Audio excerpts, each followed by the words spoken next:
জীবনের পংক্তিমালা।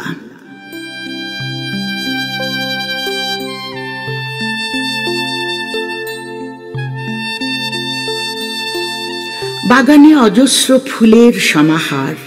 খুব ছোট্ট বেলায় ক্রন্দনরত আমার মা জড়িয়ে ধরে কোমল কণ্ঠে বলেছিল, তাকিয়ে দেখো সামনের ফুলের বাগানে, যে ফুল গাছগুলো আমরা সযত্নে লাগাই সূর্য, ঋতুরাজ ও সভ্যতার জাদুতে প্রস্ফুটিত হয় বছরের পর বছর।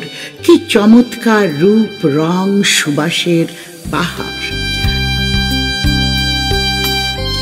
জীবনের উদ্যানে তাদের পংক্তিমালা রেখে যায়, আমাদের শিক্ষা দিয়ে যায় যে একই চক্র মানুষের জীবনে আমরাও ঝরে যাই, পবিত্র মাটিতে পড়ে যাই, নতুন করে শেকড় গজায়, নবজাগরণে আবারও জাগি, নবরূপে প্রস্ফুটিত হবার জন্য।